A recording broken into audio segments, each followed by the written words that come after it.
G'day and welcome to another Wimbledon video. This video is going to apply both for legal studies in Year 12 and for the consumer and financial decisions in commerce. We're talking Core 1 here of the new syllabus. And this is a story really about human depravity and sin and how we're just very good as people at taking a good thing and really, making it bad.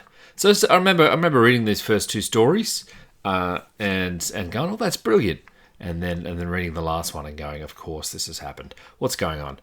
Mackenzie Scott here. She is Jeff Bezos, the richest man alive's ex-wife. She went through a divorce with him, I think in 2018 or 19, and she got a lot of money. And basically what she has been doing is giving it away, but not giving it away in the kind of normal way. So basically what she's done here, so we've got an example here of, a Monday evening in November, this is 2020, the chief executive of the YWCA Metropolitan Chicago got a phone call from a representative of the billionaire philanthropist, Mackenzie Scott. News was almost too good to be true. Her group would be receiving a $9 million gift. And it goes on to say that Mackenzie Scott is giving away all of this money to different organizations. She's often giving it away with no strings attached. So, for example, in July, she announced donations of $1.7 billion to 116 different organizations. And basically what she's doing is she doesn't actually have a big organization. She doesn't have she doesn't have 15 people or 100 people working to research and all this other stuff. She's giving away money to organizations that don't normally get it. So experts in philanthropy say Miss Scott's nearly $6 billion in gifts might be among the most ever handed out directly to charities in a single year by a living donor, as opposed to a billionaire making a huge one-time gift to a foundation to be dispersed over decades. And rather than a few targeted donations, she gave broadly to hundreds of groups. She's moved extraordinary sums out the door quickly in an anti-paternalistic way. Wow, good stuff. So not fatherly, not kind of, she's just giving it out. And basically, what's happened here is a lot of people are thinking that is fantastic. There's her with Jeff in 2018. And then we see this is in December. I believe this article is from December 20, 2020. Then we see how women are changing the philanthropy game. They're always being big givers, but for a long time, men got most of the credit. It's an article by this lady, Valeria Safronova, published on the 30th of January, so, a month and a bit after that one, and basically goes on about how much Mackenzie's given. That and a dash of side-eye towards her ex-husband, Jeff Bezos, the founder and chief executive of Amazon, because he basically doesn't give much. And then talks about all the women who have been giving out money. Wealthy women giving their money in time ways, nothing new. But for decades, those who were married did so in their husband's name. And so it's basically saying we've got these kind of their names first. So this is Lorene Jobs, Steve Jobs' wife. We've got Mark Zuckerberg's Dr. Priscilla Chan, his wife. We've got Melinda Gates, obviously, of the Bill and Melinda Gates Foundation. And it's going on about all these groups. Fantastic stuff. They're giving a lot of money. They're doing a lot of good. That's fantastic. And then, what happens? This is Mackenzie, obviously. Mackenzie Scott gave away billions. The scam artists followed. So this is where it comes into our syllabus. So if you're doing consumer year 12, we're looking at, I'm not sure about themes and challenges.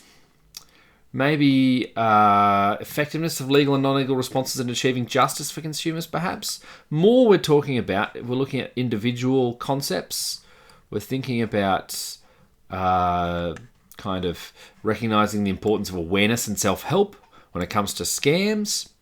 We're looking at the role of the media and drawing attention to them, and consumer remedies when it comes to this.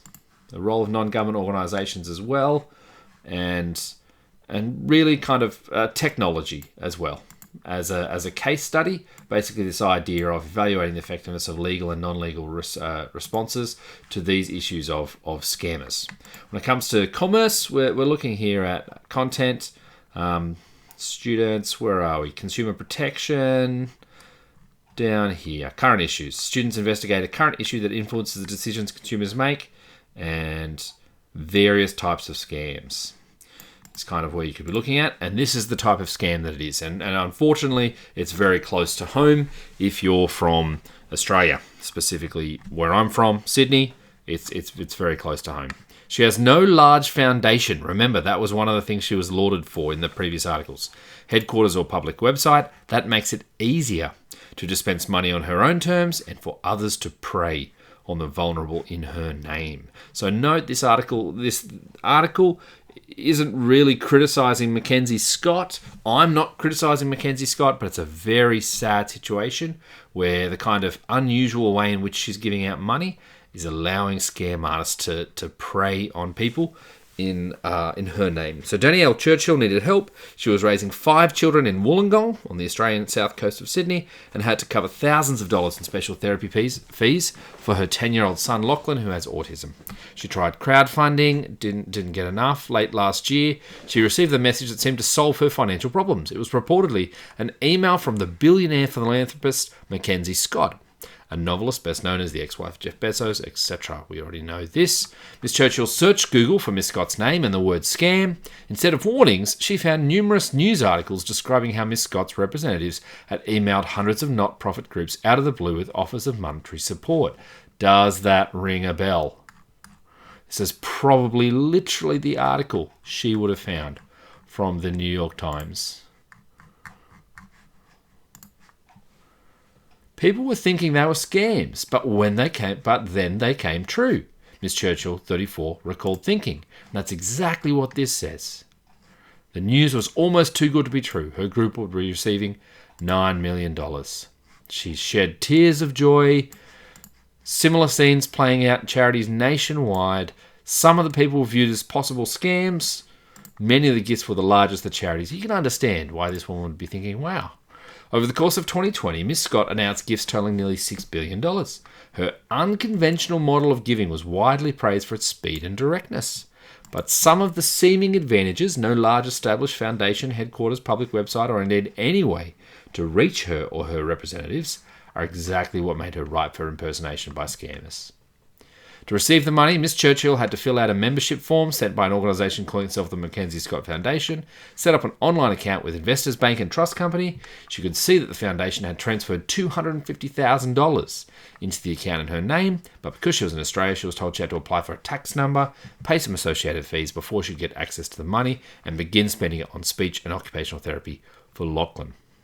This is a very, very common scam. The concept is there is a large amount of money, and you have access to that money. You just have to pay some fees in order to get access to it. And basically all the scammers are doing is taking your fees and running.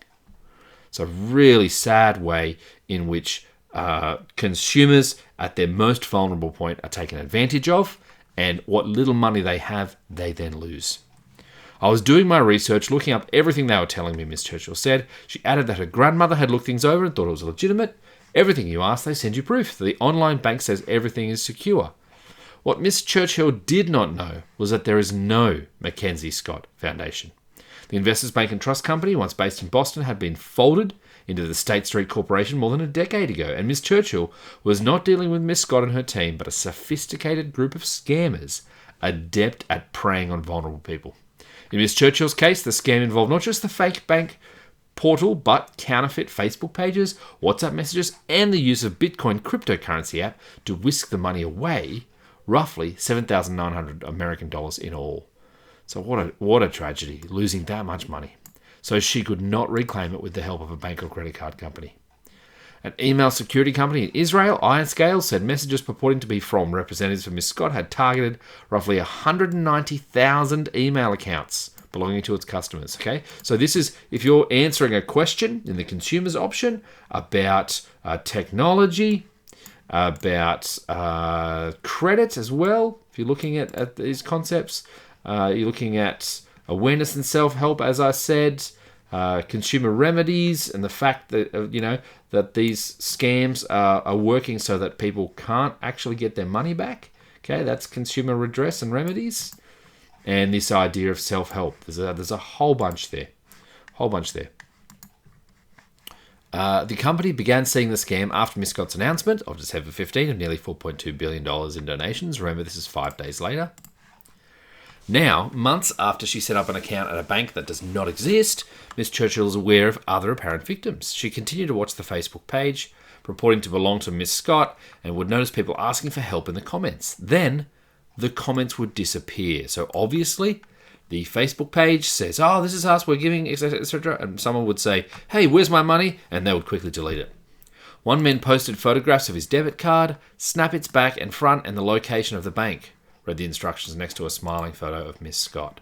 And on Miss Scott's Medium post from December announcing her latest grants, one man posted a comment asking about the same supposed business manager who solicited funds from Miss Churchill. Marty DeLiema, a professor at the School of Social Work at the University of Minnesota, Twin Cities, said the method that Miss Scott used, notifying groups of a grant essentially out of the blue, was ripe for scammers to exploit.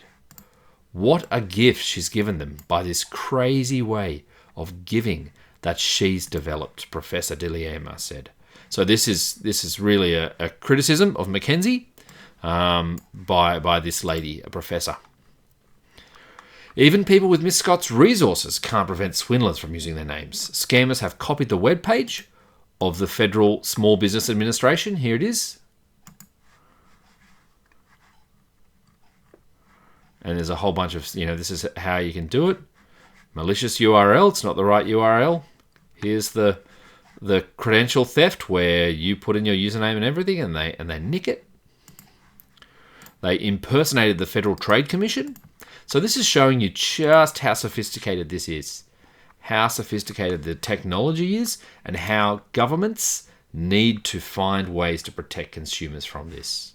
Scammers impersonate the FTC. This is from July last year as well. One of the latest schemes involved an email that claims falsely that it came from me. Might say you're entitled to some money from a phony government, a global empowerment fund, etc., etc. Okay, and so this is Juliana Grunwald Henderson, Senior Public Affairs Specialist, and she's basically using the FTC and sending out an official thing saying, you guys need to pay attention. If you've encountered this scam, report it to these guys. Okay, and this is an example of Americans trying to do it, but Australia has the exact same thing with ACCC. Miss Scott gives to institutions, universities, food banks, other frontline charities, not individuals. She has no accounts on social media like Facebook and Instagram, only her Medium page, and a verified Twitter account with just 3 tweets. Come on, you can do better than that. Her organisation would never request fees up front from grant recipients, a person with knowledge of her giving said. The person declined to comment directly on online deception taking place in her name and what actions she might take to help to prevent it. Miss Churchill did more research and realised it was highly unlikely Miss Scott had been in touch with her directly, but still she could not cut herself off from the scammers right away. She had invested everything she could pull together in unlocking those promised funds. My son needs it for a better life, and I've already lost so much, she said at the time. And this is a really sad example of what happens. Even when people who have been scammed realise it, they've given so much they feel they can't, like they have to keep believing against all odds that this is not a scam. Miss Churchill shared dozens of screenshots and web pages unveiling a complex network invented to prey on the hopes of the needy. She said the scammers had known that she had no money, that she was borrowing from her grandmother and her sister to cover the mushrooming fees. After a few weeks, Miss Churchill went to the local police. They told her she had been conned and that there was no way to get her money back. This experience has ruined my life, to be honest, she said. It's incredibly tragic. She'd already been struggling, raising 5 children largely on her own. She relies on government support. Her mother's nearby in Sydney, but she is on dialysis and not able to help much. After Lachlan, her third born, received a diagnosis of autism, doctors said he needed specialised schooling and intervention, so she could not afford them. The GoFundMe page raised less than $500. At the time the message from the Mackenzie Scott Foundation appeared in her inbox, Miss Churchill seemed to be in the kind of emotional distress that makes people more vulnerable to scammers, said Stacey Wood. a professor of psychology at Scripps College. Experts say one of the best ways to prevent this kind of fraud is for people to come forward, but most victims are overcome with shame, blaming themselves rather than the criminals, and remain silent. So that is an issue you could look at with the idea of awareness. So recognize the importance of awareness and self-help. So pushing aside this idea, and governments trying to work in government organizations, trying to push people who have been victims to come forward to share their stories so that scammers can't keep scamming people. When she was first approached, Miss Churchill didn't see any warnings from anyone else who had been scammed, and it's basically saying if she did, she wouldn't have fallen for it. The only web presence she found appeared to be Miss Scott was a Facebook page filled with pictures of the billionaire and news articles about her generous giving. Miss Churchill sent a Facebook message to the administrator of this page, inquiring whether the email she received was real. Someone claiming to be Miss Scott herself answered promptly, telling Miss Churchill the initial messages were from scammers pretending to be her, but that she could help Miss Churchill. Now they were directly in touch. So they've got this kind of, wow, they've really taken a hook, line and sinker here. They've basically said, oh, yeah, no, they were scammers, but I can help you. Really, that's yeah. Wow. And as you can see, here's some pictures from the official bank. The scam that they had that makes it look official. Miss Churchill was directed to a website for Investors Bank and Trusts. It looked like a professionally designed site with slick photos, email address, phone number, area code in New Jersey, address in Los Angeles. Miss Churchill set up an online profile, choosing ID, password, etc. The money quickly showed up, $250,000 in what she believed was her Investors Bank and Trust account. The purpose of the phony bank site is to convince victims the money is already theirs. Experts who track scams call it flashing. So this is an example of a scam. Membership fees, account fees, tax codes, transfer fees. There was a succession of payments that Miss Churchill had to make to unlock that $250,000 in the account that she believes is already there, already hers. The scammers told Miss Churchill how to download the Bitcoin wallet app to send them the money, whereas a bank could have tried to help her recover the funds. Once she hit send on the cryptocurrency, her money, Bitcoin transfers totaling $10,400 in Australian dollars, was gone for good. Scammer rings based in West Africa often use fake banks, said Steve Baker, International Investigation Specialist at the Better Business Bureau. The domain for Investors Bank and Trust is hosted by a Nigerian company, Hugo Host, which bills itself as the largest web hosting company in Nigeria and West African region. Unfortunately, people believe that everybody should be able to instantly recognize a scam. The scammers are dumb, said Mr. Baker, who writes an newsletter about fraud. These folks are very often organized criminal gangs. Okay, so here's bakerfraudreport.com. Addressing consumer fraud around the world, the Baker Fraud Report focuses on mass marketing fraud, where victims never meet the fraudster in person but communicate over the phone, through the mail, or on the internet. Okay, so here's an example of a non-government organization seeking so consumer remedies for individuals. This would be, where would you find this? Would be, I guess, non-legal response to achieving justice for consumers. So this guy trying to raise awareness and self-help, and also he's a non-government organisation, obviously, seeking to help out. So, I mean, he needs to work on the colour scheme here, doesn't he? Wow. Come on, Baker. No, I will not. Not right now. Thanks, Baker. So, continuing. Once a group's gotten all that it can from a victim, it will often sell the person's details. Miss Churchill soon found herself receiving a host of messages, one purporting to be the International Monetary Fund, another from a woman in Congo who needed help selling gold. It's not a single scam involving one lone wolf, said Carrie Ann Liebling of Scam Survivors. Okay, so this is a great article for finding these links, and if you're writing an essay for legal studies, then you can refer to these as examples of remedies that can be offered in kind of recognizing self-help and the importance of awareness, and they're trying to raise awareness, and it's the effectiveness of non-legal people for achieving justice. Scam survivors. After the initial point, the victim scammed into another scam, another scam, another scam. Professor DeLiama said prominent philanthropists should do more to protect people from falling victim to scammers operating in their name by warning that they would never ask anyone to provide payment to receive a gift, of course. It's not an unheard of step. Charles F. Feeney, who made a fortune from his duty-free shopper stores, gave away billions of dollars through Atlantic Philanthropies until closing his stores last year. His philanthropy had such a warning. Here we go. So this is his website, Atlantic Philanthropies. Alert, beware of scams claiming to be from Atlantic. And then it's all about the scam. It's saying, we'll never do this, we'll never do that. Here's a scam that'll do this, etc. These messages are not official communications from Atlantic Philanthropies and should be disregarded. Do not send money or provide personal banking information.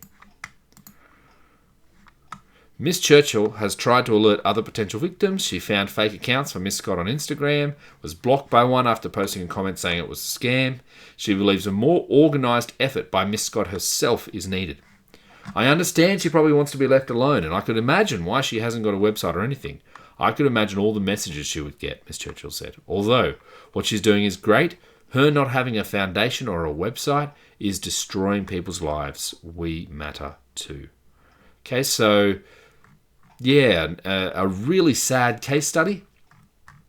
And basically showing that kind of there is a reason why, why Lorraine Powell's job, and Dr. Chan and Melinda Gates, why they have foundations, why they have people dealing with this kind of thing and sorting through and thinking in a clear way how they do it. So it's a, as I said, not trying to be massively critical of Mackenzie Scott, but it's an example where we see scammers using the generosity of people to prey on the vulnerable, which is a horrific situation, and something you can certainly talk about when we're talking about the consumers and the sad fact of having to look after people who are trying to live their lives.